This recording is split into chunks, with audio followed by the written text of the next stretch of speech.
The crystal champagne flute didn't just slip, it was pushed. Serafina felt the icy splash of 300 a bottle Dom Perignon soak her cheap polyester waitress apron, a sneering laugh following it. "Clean it up." Kendra hissed her diamond bracelet, a gift from Serafina's own husband, flashing under the chandelier. "And get me another." This one was flat. Kendra thought she was humiliating a destitute ex-wife forced into menial labor. She didn't know she was mocking the woman who, in 10 minutes, would be announced as the co-owner of the entire restaurant chain. The next words from the CEO's mouth weren't for his mistress. They were for his wife. The ache in Serafina's feet was a dull, constant throb, a painful reminder of her new reality. For the past 28 days, she had not been Serafina Price Thorne, wife of Valor Hospitality Group's CEO, Marcus Thorne. She had been Sarah, the new, vaguely incompetent waitress at the Gilded Spire, her husband's flagship restaurant. The polyester uniform, a drab shade of grey, chaffed at her neck. She'd spent the last decade in bespoke silk and cashmere, and the cheap fabric felt like a betrayal. Her hair, usually coiffed in a sleek blonde bob, was pulled back in a severe, unflattering bun, tucked beneath a hairnet that made her scalp itch. "Sarah, table 4 needs water, and the host just sat a 6-top in your section. Pick up the pace." That was Robert, the restaurant manager. He was a decent man, perpetually stressed his tie, always slightly askew. His eyes shadowed with fatigue. He'd hired Sarah out of pity, she suspected. She'd shown up with a thin, fabricated resume, citing food service experience, in a small town that had supposedly been devastated by a flood, washing away all records. She'd been clumsy, dropping a tray of water glasses her second day, and constantly mixing up the table numbers. In truth, she wasn't clumsy. She was distracted. As she refilled water glasses, her eyes weren't on the crystal. They were on the point-of-sale POS system. It was an archaic model, slow and prone to crashing. But its biggest flaw wasn't its speed, it was its security, or lack thereof. Every night she watched, as Robert reconciled the day's earnings, sighing at the discrepancies. Voids, comps, and spills were skyrocketing. Her job here wasn't about earning a paycheck. It was an infiltration. Serafina Price was not just a society wife. She was the daughter of Arthur Price, the brilliant, unassuming man who had built the Valor Hospitality Group from a single beloved diner in Austin into a nationwide empire. Arthur had been the genius, the heart. He had made Marcus Thorne his protégé, impressed by the younger man's ambition and slick charm. Too impressed. When Arthur passed away 5 years ago, his will was complex. He left 50% of the company to Marcus and 50% to Serafina, but her shares were held in a silent trust. Marcus was given full operational control as CEO. The trust, however, had a clause, one Marcus had long forgotten or dismissed. It would dissolve, giving Serafina full, active, and equal voting power on their 10th wedding anniversary. That anniversary had been 1 week ago. Marcus had celebrated it by giving her a polite, distant kiss on the cheek and a pair of pearl earrings, respectable, bland, and passionless. He'd then claimed an emergency board dinner and left. She knew he'd spent the night with his mistress, Kendra Stone. For the past year, Serafina had watched the company her father built begin to hemorrhage cash. Profits were down, debt was up, and Marcus's explanations were a tangle of corporate speak, market fluctuations, leveraged assets, aggressive rebranding. Serafina, who had quietly earned her own MBA from Wharton online while playing the part of the perfect hostess, knew he was lying. He was either incompetent or he was stealing. She'd decided to find out which. What better place to see the rot than from the ground floor? Sarah, stop daydreaming. Maria, another waitress, nudged her. Maria was in her early 20s, working 2 jobs to pay for night school. Table 2, the blonde with the facelift, is glaring at you. She said her soup is cold. Right. Sorry, Maria. Serafina hurried over, offering her most apologetic smile. This is tepid, the woman snapped, pushing the bowl of lobster bisque away. Are you new? You seem lost. I'm very sorry, ma'am. I'll have the kitchen remake it immediately. As she turned, she saw them.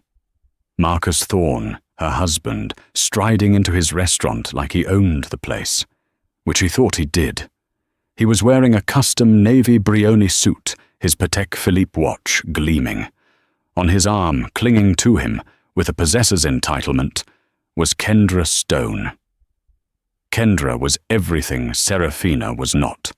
Loud, flashy, surgically enhanced and dripping in labels, she wore a skin-tight red dress that seemed more appropriate for a nightclub, and she carried a white crocodile Birkin bag, one Serafina knew for a fact cost more than Maria's entire year of tuition.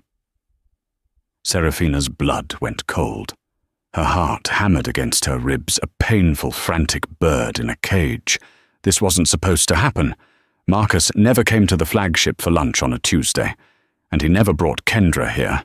This was his place of business, and even he wasn't that arrogant. Until apparently today.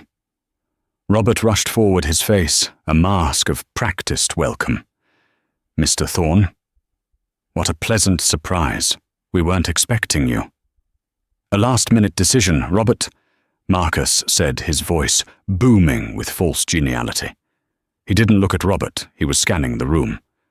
I have some special guests arriving. We'll need the best table, the one by the window. Of course, sir. Right this way. Kendra preened, scanning the other diners, enjoying the whispers that followed her. Then her eyes landed on the waitress in the drab grey uniform, frozen by the kitchen door, holding a bowl of cold soup. Kendra's perfectly painted lips curled into a slow, malicious smile. She stopped walking. Marcus, darling. She cooed loud enough to turn her heads. Look, it's the help. Marcus followed her gaze. His face, usually so tan and confident, went stark white. He stared at his wife in her hairnet and stained apron, and for a second he looked terrified. Kendra, however, looked delighted. She sauntered over her hips, swaying, leaving a trail of cloyingly sweet perfume. Well, well, well, she purred, stopping directly in front of Serafina. She looked her up and down, her expression one of exaggerated pity. My goodness. Serafina, look at you. How the mighty have... Well, you know. The dining room of the Gilded Spire, usually a refined space, filled with the quiet murmur of business deals and polite society, fell into a tense, expectant hush. The clinking of silverware slowed. Diners at nearby tables paused forks halfway to their mouths, sensing the brewing storm. Serafina's hand, the one holding the soup bowl, began to tremble. Her Sarah name tag felt like it was burning a hole in her uniform. I'm sorry, ma'am, Serafina stammered, dropping her gaze, clinging to her cover. I'll take you to your table. Kendra let out a short, barking laugh. Oh, ma'am, how professional. Marcus, isn't she just a picture of professionalism? Marcus had recovered his composure, but his eyes were hard and cold. He walked over, standing beside his mistress, creating a united front. He looked at Serafina, not as his wife, but as an inconvenience, a problem to be managed. Serafina, he said, his voice low and threatening. What is this? What game are you playing? Game! Kendra scoffed, running a hand down the lapel of Marcus's suit. Darling, this isn't a game. This is what happens when you get replaced. I told you she wouldn't take the divorce settlement well. I just didn't think she'd end up here. It's almost too perfect. She turned back to Serafina, her voice dripping with venom. Tell me, darling, Does this job even cover the rent on whatever sad little apartment you've had to move into? Because I know for a fact Marcus has frozen your accounts, all those lovely Amex cards, snippety-snip. She mimed cutting scissors with her fingers. A few diners gasped. Marcus did nothing to stop her. Robert the manager looked back and forth between them, his face pale with confusion. Mr. Thorne, I don't understand. This is Sarah, this is your wife. His ex-wife, Kendra corrected loudly. Or soon to be. He's upgrading, aren't you, baby? Marcus looked deeply uncomfortable, not with Kendra's cruelty, but with the public nature of it. Kendra, let's just sit down. Robert, get us some champagne. Oh, no, Kendra said, holding up a hand. I want her to serve us. She smiled a predator's smile. It's only fitting. Won't you serve us, Serafina? For old time's sake, I'll be sure to leave you a very generous tip.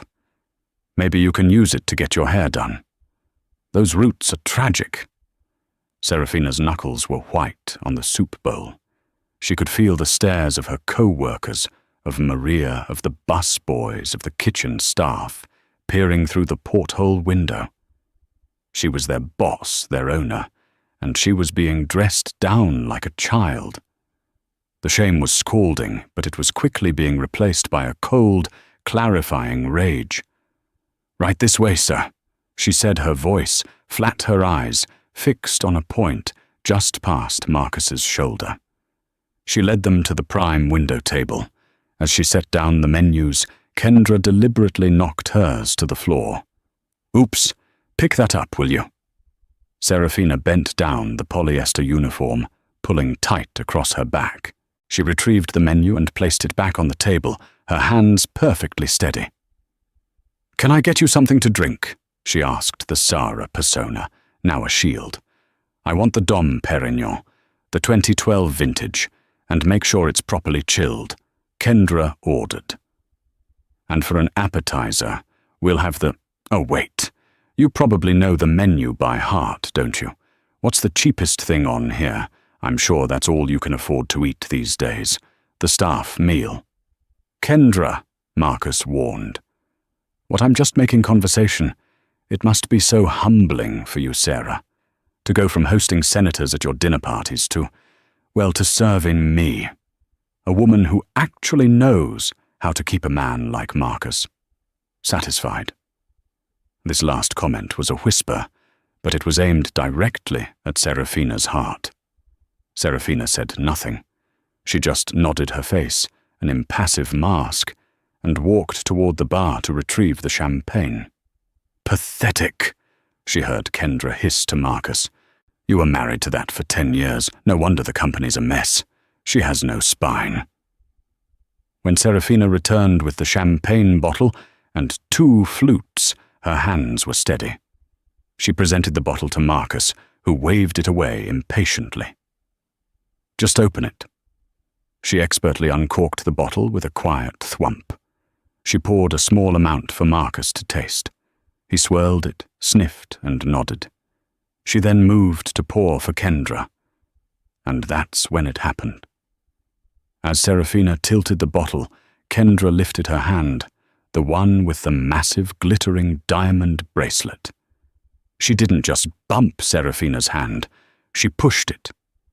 The bottle neck jerked, and the pale gold champagne splashed over the rim of the glass, dousing Kendra's hand and the pristine white tablecloth. Kendra shrieked, jumping back. You clumsy cow, look what you did. This is a $20,000 bracelet. You probably got your filthy waitress germs all over it. She stood up, grabbed her napkin, and began frantically dabbing at the diamonds. Then, with a look of pure spite, she picked up her now full water glass and threw its contents directly at Serafina. That's for the champagne, she sneered. Icy water sluiced down Serafina's face, plastering her hairnet to her skin and soaking the front of her uniform. The entire restaurant was silent. Maria had her hand over her mouth. Robert looked like he was about to be sick. Marcus finally looked furious. "Kendra, that's enough. Sit down. Don't you dare tell me what to do." Kendra shrieked, her mask of sophistication completely gone. "She deserved that. She's nothing. She's a waitress." "I am a waitress," Serafina said. Her voice was quiet, but it cut through the silence like a razor. She slowly, deliberately began to unbutton her apron. The sopping wet grey fabric fell to the floor, landing in a puddle of water and champagne. "You're right." Serafina continued, her voice gaining strength. She pulled the ridiculous hairnet off, and her blonde hair, damp but free, tumbled to her shoulders. "I'm a waitress. I've been a waitress here for 28 days, and in that time, I've learned more about this company than you have in the 2 years you've been sleeping with my husband." Kendra's jaw dropped. Marcus's face went from white to a dangerous mottled red. "Serafina, stop. Right now." "Stop what, Marcus? Stop telling the truth." She turned to Kendra. "You're right about this bracelet, though. It is expensive. I approved the wire transfer for it myself." Kendra blinked. What are you talking about?" "Oh, not knowingly," Serafina said with a cold laugh. "It was hidden, buried in an expense report under promotional marketing and influencer outreach, along with the lease on your condo, and your car, and that lovely Birkin bag. You're a very expensive promotional item, Kendra." She then turned her ice-blue eyes on her husband. "And you, Marcus, are a very, very stupid thief." The air in the gilded spire crackled with the kind of tension that precedes a lightning strike. The other diners were no longer pretending not to listen. They were a captive audience watching the high-stakes drama unfold. Marcus Thorne took a step forward, his face a thundercloud. He grabbed Serafina's arm, his fingers digging into her bicep. "You're making a scene," he hissed, his voice a low growl meant only for her. "You will walk out of this restaurant right now, or I will have you removed." Serafina didn't flinch. She didn't pull away. She simply looked down at his hand on her arm, then back up to his eyes.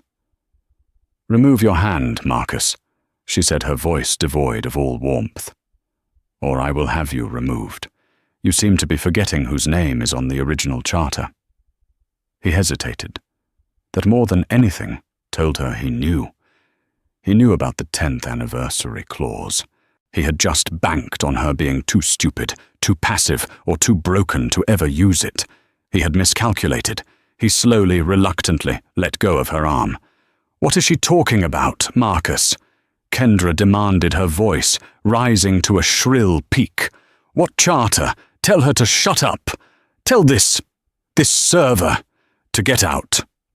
"In a minute," Serafina said calmly. She looked around, her eyes landing on the back of the dining room. "But first, I believe your other guests have arrived." Marcus's head whipped around. Just as he'd planned, 2 men in expensive-looking but ill-fitting suits were being led through the door by the hostess. They looked more like Vegas high rollers than venture capitalists. Beside them, looking nervous, were 2 reporters from the Wall Street Journal and Forbes, whom Marcus had clearly invited to witness his big move. This was the real reason for the lunch. It wasn't just a date with Kendra. It was a press luncheon. He was planning to announce something. "Ah, Mr. Sloane," Marcus said, forcing a smile and striding toward the men, leaving Kendra and Serafina in a standoff. "So glad you could make it. And you as well, ladies," he said to the reporters. "Please sit. We have a lot to discuss." He gestured to the large private table he had reserved, but the reporters' eyes were glued to Serafina, who was still standing in the center of the room, her damp uniform shirt clinging to her. "Mr. Thorne," said the Forbes reporter, a sharp woman named Diane. "We seem to have walked into something. Care to comment?"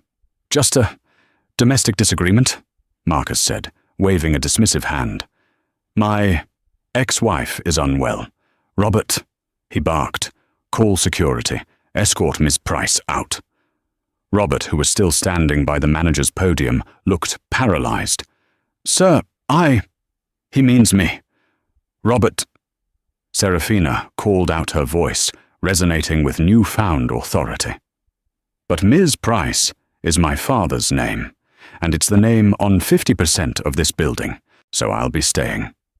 She walked past Marcus, past Kendra, and stood directly in front of the investors and the reporters.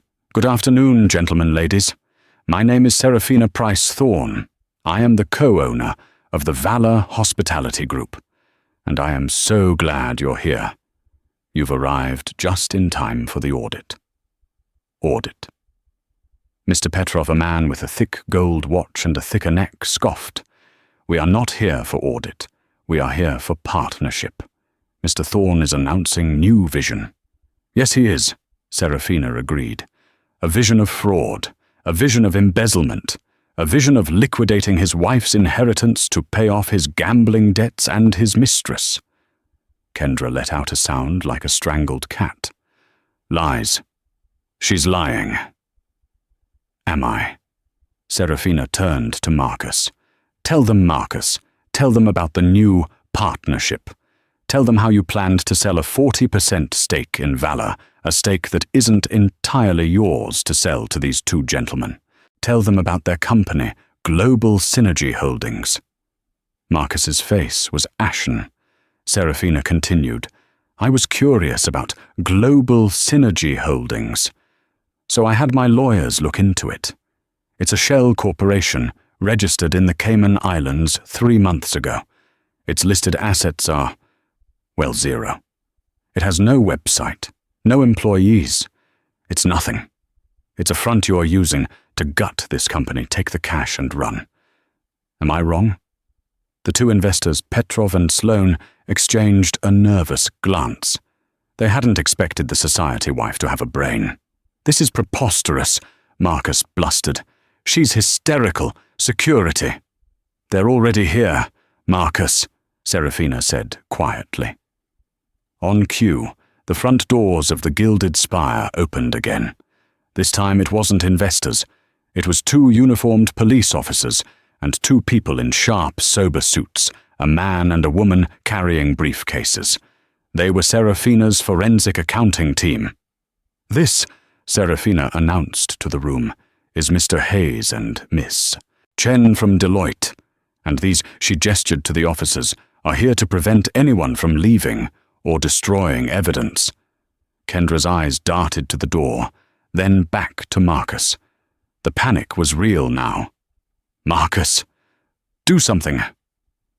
Marcus just stood there, his jaw working silently, the trap snapping shut around him. The Wall Street Journal reporter was already typing furiously into her phone.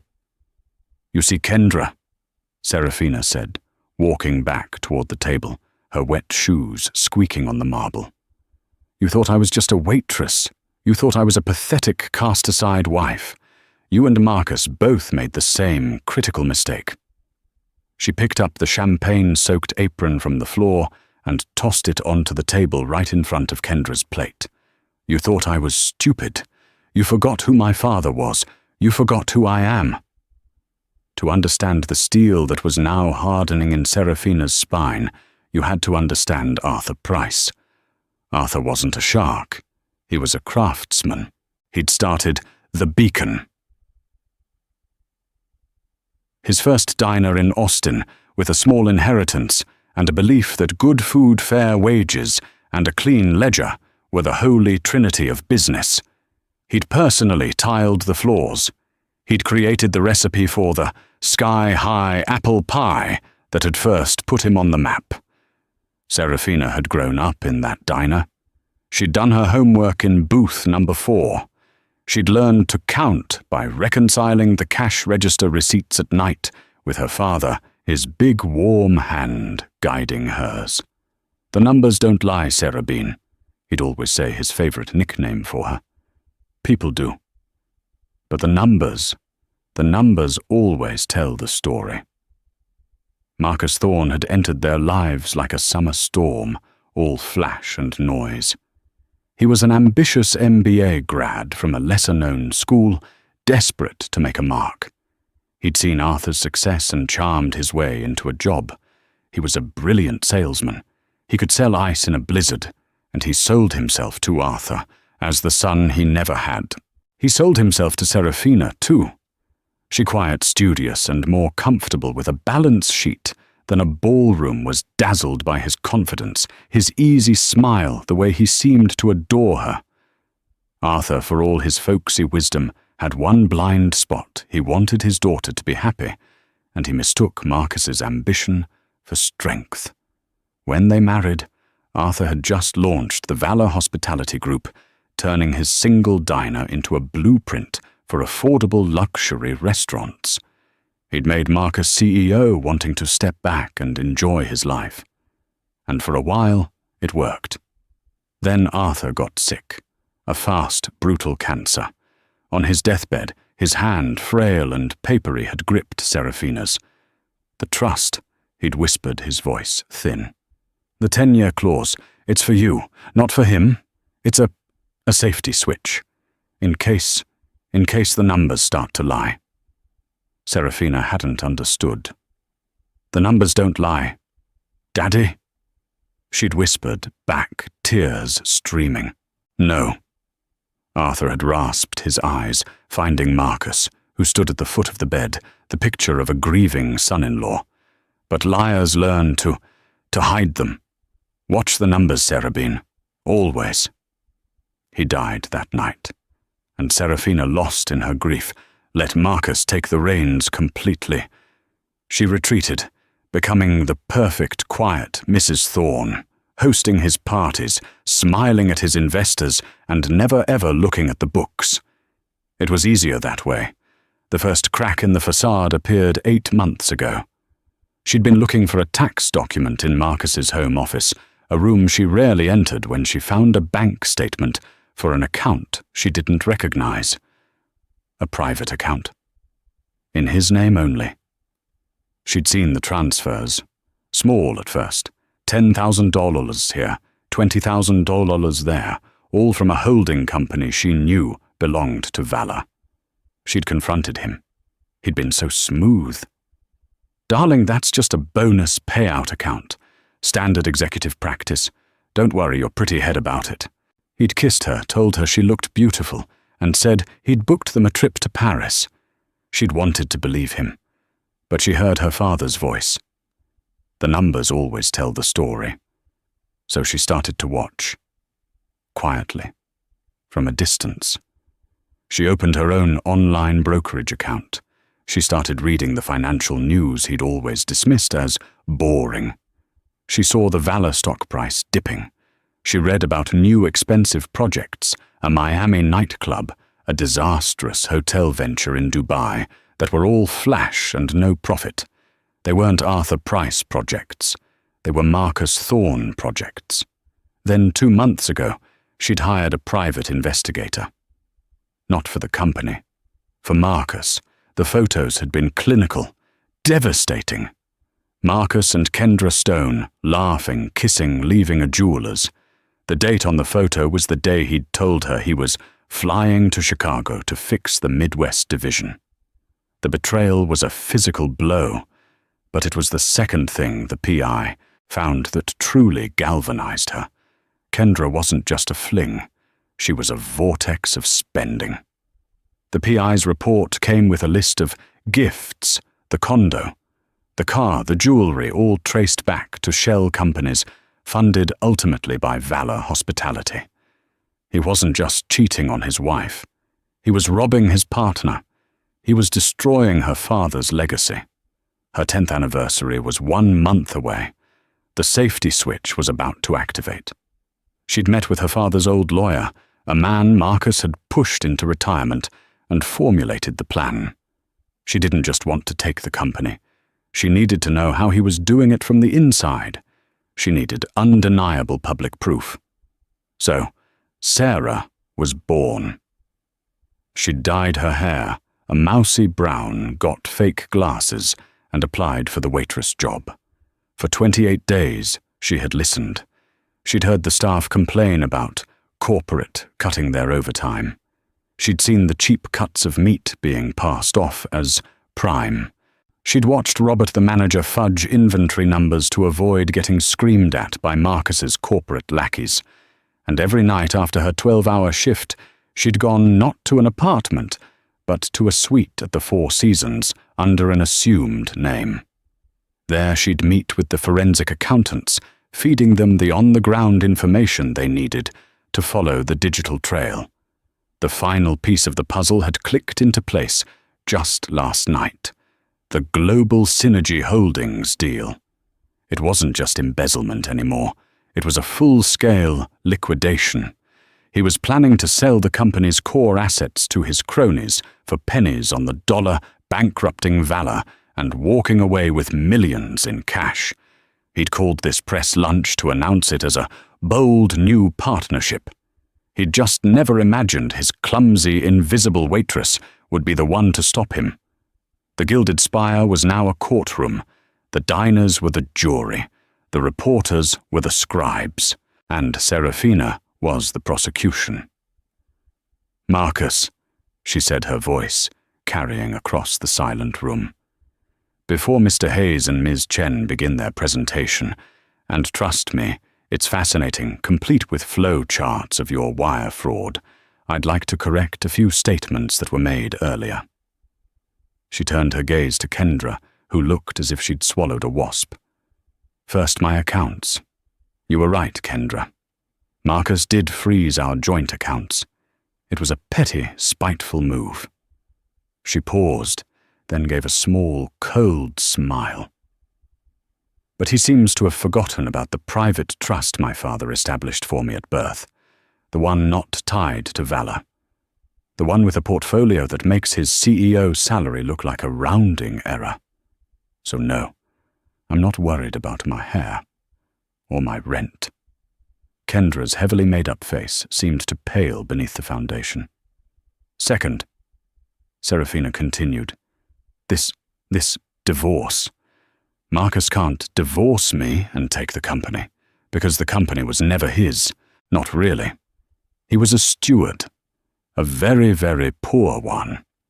She walked to the head of the table where Marcus was supposed to have sat. She stood in the chairman's spot. "When my father Arthur Price passed, he left a brilliant will. He left Marcus 50% of the company, yes, but my 50% came with a controlling interest clause, a tiebreaker, a poison pill, whatever you want to call it. It was to remain dormant as long as the company was profitable and my marriage was intact, or it would activate automatically on our 10th anniversary. She looked directly at Marcus. "Happy anniversary, darling. You should have read the fine print." Marcus finally spoke. His voice was a rasp. This is theatre. My lawyers said the clause was contestable. Undue influence." "Yes, I know," Serafina said. "I have the invoices from your lawyers. You've spent $700,000 of company money trying to find a loophole. They failed. I convened an emergency board meeting this morning at 9:00 a.m. The board, as you know, consists of myself, you and my father's lawyer, the one you thought was a senile old man. The vote was 2-1. Effective immediately, you are removed as CEO of Valor Hospitality Group, pending a criminal investigation. You can't. I can," Serafina stated. "I did. You are no longer CEO. You are as of this moment unemployed, and in quite a lot of legal trouble." The Forbes reporter Diane spoke up, her voice sharp. "Ms. Pricethorne, are you saying you're the new CEO?" Serafina looked at her. "I am the new chairwoman of the board and the controlling shareholder. I will be appointing an interim CEO, Robert." She called out, and the manager nearly jumped out of his skin. "Robert, you're the interim manager of Valor's flagship. You've been promoted. Congratulations. We'll talk salary later." A real one. Robert just blinked, speechless. As for CEO, Serafina continued, I'll be leading the search committee myself. My first act as chairwoman is to halt this fraudulent partnership with, Global Synergy Holdings. She looked at Mr. Petrov and Mr. Sloane. Gentlemen, I believe you're accessories to conspiracy to commit wire fraud. The officers are here for you as well. You might want to call your lawyers, if you even have any. Petrov and Sloane shot up from their chairs and made a dash for the door. The two police officers who had been waiting patiently stepped in front of them, blocking their exit. We'll take your statements now, sirs, one officer said, calmly. Kendra, seeing her escape route and her meal ticket cut off, finally snapped. This is insane, Marcus. She's bluffing. You're Marcus Thorne. You won't let her do this. Marcus didn't even look at her. He was staring at Serafina, his expression one of pure, unadulterated hatred. He had been so close. He'd outrun his debts. He'd found his patsies. He'd neutralized his wife. He had lost everything in a public restaurant at the hands of a woman he'd dismissed as a waitress. You, he whispered, his voice shaking with rage. You bitch! Serafina didn't even react. She simply turned to the accountants. Mr. Hayes, if you would, I believe Ms. Stone's bracelet is Exhibit A. Mr. Hayes, the lead auditor, was a man who looked like he'd been born in a grey suit. He stepped forward, opened his briefcase, and retrieved a thick, bound report. He placed it on the table with a heavy, definitive thud. Mr. Thorne. Hayes began, his voice flat and unemotional. We have been conducting a full forensic audit of Valor Hospitality Group at the request of Ms. Price Thorne for the last 28 days. The financial irregularities are extensive. The Wall Street Journal reporter was now recording with her phone, the red light a malevolent eye. We have tracked, Hayes continued, a total of $4.2 million in unauthorized, uninvoiced transfers from Valor's operating accounts to 3 offshore shell companies. Global Synergy Holdings is only the most recent. He then looked at Kendra. The other two, Keystone Holdings and Miami Bright Ventures, seem to exist for one purpose, to fund your personal lifestyle, Ms. Stone.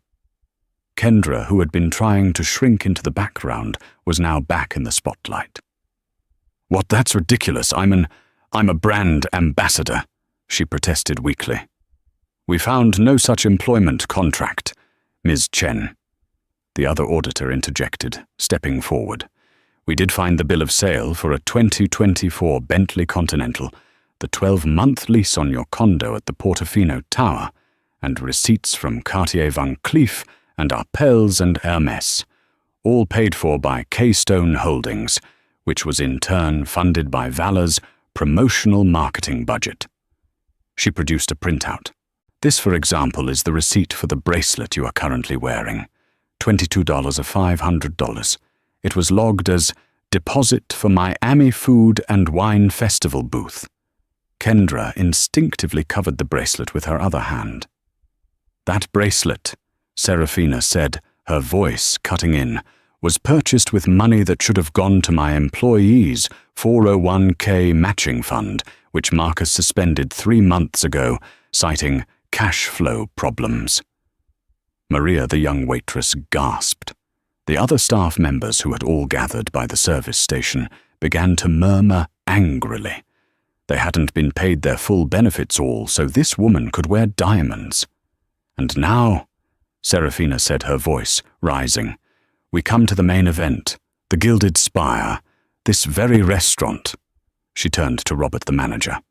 Robert, how much have your food costs gone up this quarter? Robert, still reeling from his promotion, stammered, They're up 40%, Ms. Price. Corporate said, they said our suppliers were raising rates. They lied, Serafina said. Our suppliers haven't raised their rates, but Marcus set up a new intermediary supply company, a company he owns. He's been buying produce from our farmers for, say, $1, selling it to his fake company for $3, and then selling it back to his own restaurant for $5. He's been marking up his own supplies and pocketing the difference. That's why the food is terrible, Robert. That's why your margins are gone. He's been stealing from his own kitchen. This more than anything seemed to horrify the diners. He's been poisoning the well, Serafina said, summarizing her father's worst business sin. He's been destroying the product to line his pockets. My father built this company on quality, on trust. And you, she pointed a shaking finger at Marcus, you burned it all down. For her, for your gambling debts. Debts? The Forbes reporter pounced. What debts? Oh, he didn't tell you that part. Serafina gave a hollow laugh. Mr. Thorne has a problem. A $3 million marker at a casino in Macau. A marker that was due today. This global synergy deal wasn't just greed. It was desperation. He was going to sell my father's legacy to a couple of con artists to pay off a loan shark. The room was utterly silent. Marcus Thorne, the titan of hospitality, was revealed as nothing more than a desperate common thief. Marcus, Kendra whispered, her voice trembling, finally understanding. Is that true? You're broke. The horror in her voice wasn't for his crime. It was for his bank account. Marcus didn't answer. He just stared at the report on the table. Kendra. Serafina said, her voice softened now, but with pity, not kindness. He didn't just freeze my accounts. He froze all the accounts. There's no money left. The Amex he gave you, it was declined this morning. Kendra's face crumpled. This was the final fatal blow. All the preening, the arrogance, the mockery. It was all based on a foundation of stolen money that was now officially gone. Now, Serafina said, turning to the officers, I believe you have enough. Mr. Hayes, Ms. Chen, thank you. You'll be coordinating with the district attorney's office. Officer, please escort Mr. Thorne out. The officer stepped forward. Mr. Marcus Thorne, you are under arrest for suspicion of embezzlement wire fraud and grand larceny. The officer took Marcus's arm, and for the first time Marcus resisted. He yanked his arm back, his eyes wild. You won't get away with this, Serafina! He roared, finally finding his voice.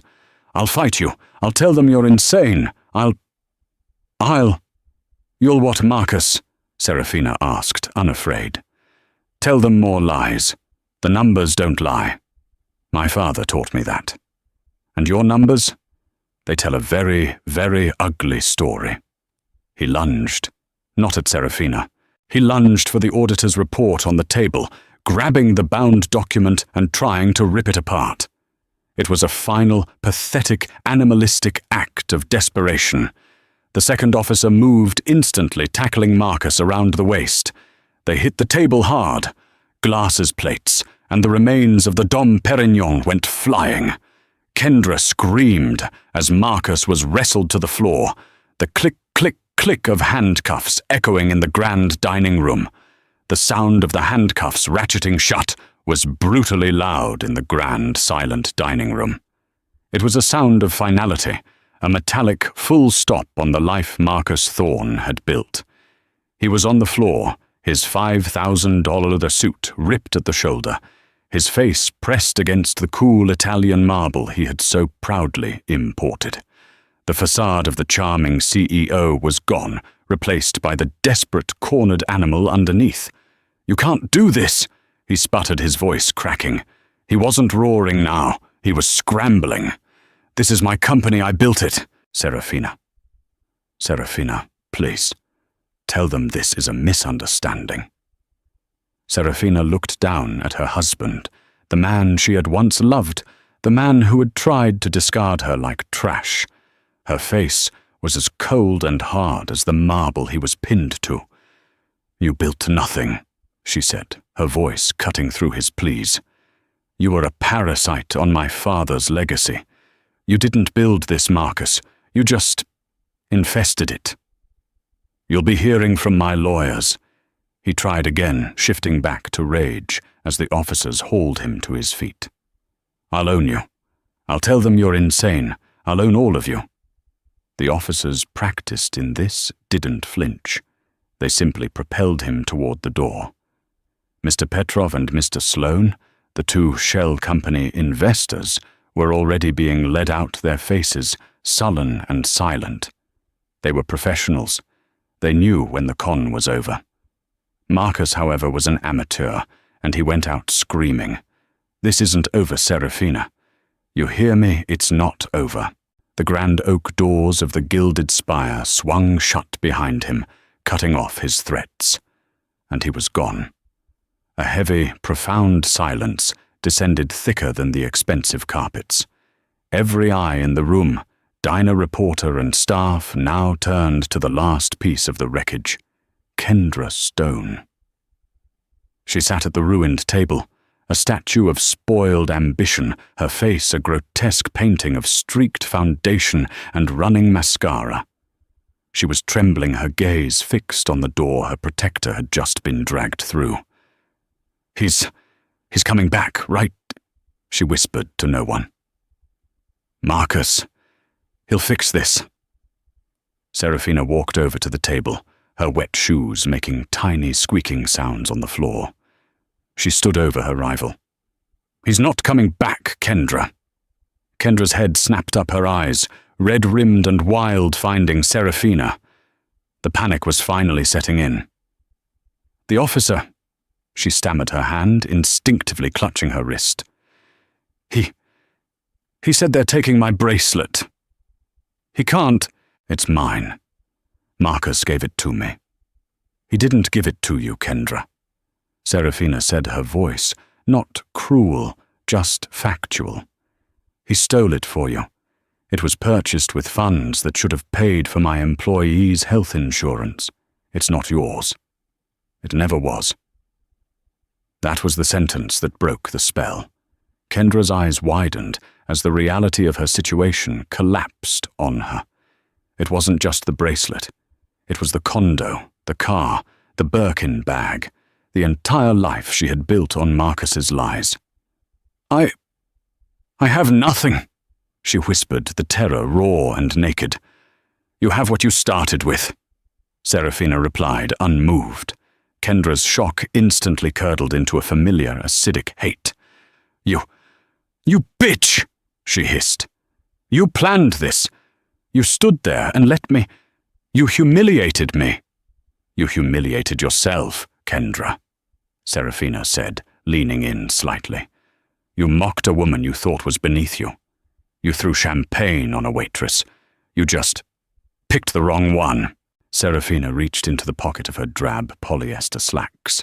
Her fingers found the small, crumpled ball of paper money.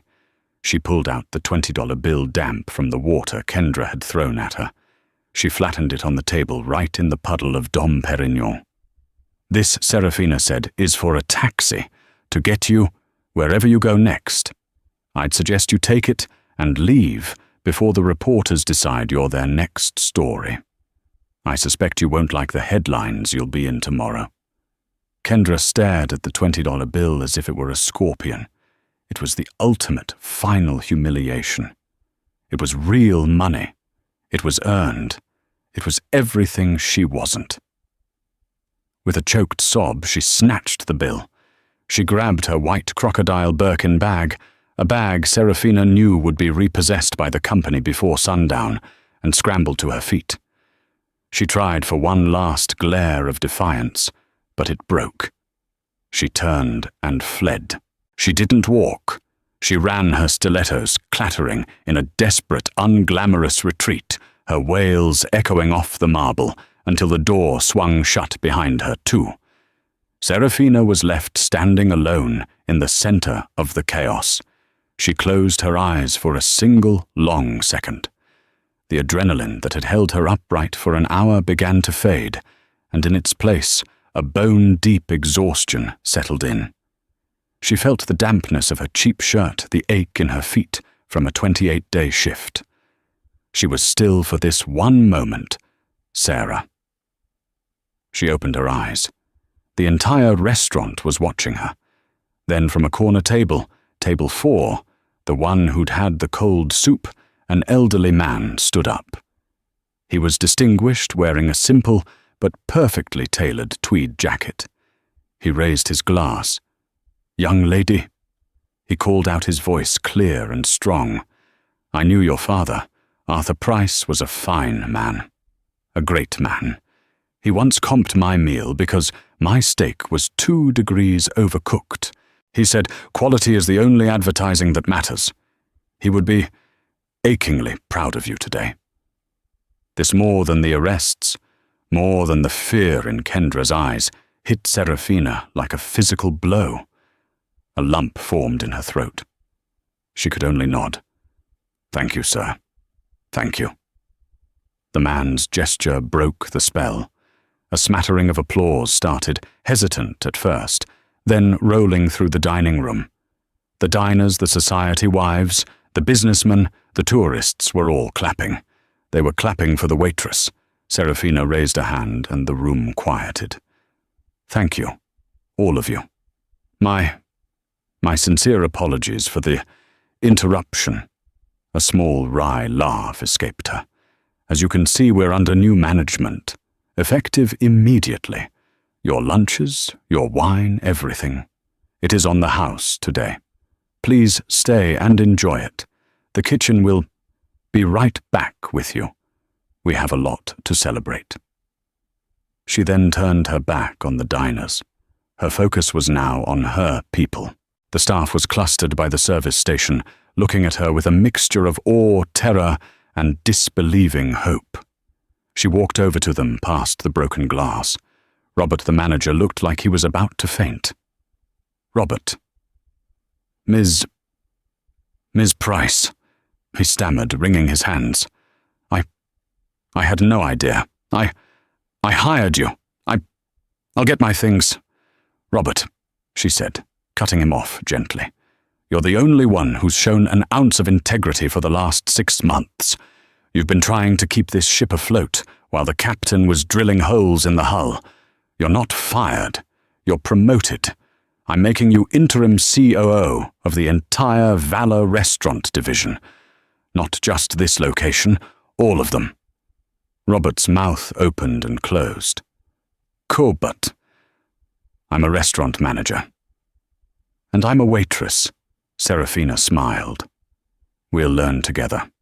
My father's old office is at corporate. I want you there Monday, 8 a.m. We are rebuilding this company from the studs, and we're starting with your salary. It's being tripled." Robert's eyes filled with tears. He couldn't speak.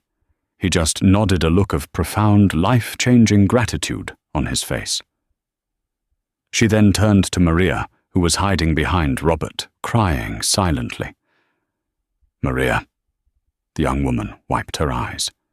"Yes, Ms. Price." "First," Serafina announced loud enough for all the staff to hear, "as of this second, the 401k match is restored. All suspended overtime is to be paid out on the next check retroactively. And, for what everyone had to witness today, everyone on shift gets a $1,000 bonus. Call it combat pay." A wave of gasps and a few muffled cheers came from the kitchen. Maria just stared. $1,000. "And you, Maria," Serafina continued, "what are you in night school for?" Hospitality management, ma'am," Maria whispered. Serafina smiled. A real warm smile, the first one that day. "Good. The Valor Group is officially restarting my father's old tuition reimbursement program. Your next semester is paid for, and I'm promoting you to assistant manager effective now. You'll report to Robert." Maria let out a sob, and, shattering all protocol, threw her arms around Serafina. Surprised, Serafina hugged her back tightly. It was a real human connection, the first one she'd felt in what seemed like a lifetime. She gently disengaged and finally turned to the last group, the reporters. Diane, the Forbes reporter, had her phone down. Her expression was one of pure, unadulterated respect. "Miss Pricethorne, that was the story of the year," she said. "You came here for a partnership announcement. You got one?" "I did," Serafina said, brushing a damp strand of blonde hair from her face. "You can report that Valor Hospitality Group is not and will not be for sale. It is entering a new partnership with its own employees and with its original principles. We are going back to basics, back to what my father believed in: quality, integrity, and service." "But why Ms. Price?" the Wall Street Journal reporter asked. "Why this? The uniform, the 28 days of this. You had the lawyers. You had the auditors. You could have done this in a boardroom." Serafina looked down at her hands, red and chapped from the hot water and sanitizer. "In a boardroom," she said, "I would have been fighting over numbers on a page. I would have been Mrs. Thorne, the grieving widow, the quiet society wife. They would have dismissed me. My husband dismissed me. To win, I had to know what I was really fighting for. It wasn't just stock prices, it was this." She gestured around the room. "It's the feel of the floor at the end of a double. It's the kitchen staff's stress when the printer jams. It's Robert's panic over food costs. It's Maria's hope for a better life. My father built this company from the ground up, and Marcus was rotting it from the top down. The only way to save it was from the ground up." She looked directly at Diane. "For the last month I've been Sarah, the invisible woman, and I learned that the people you think are invisible, they are the ones who see everything. They know the truth.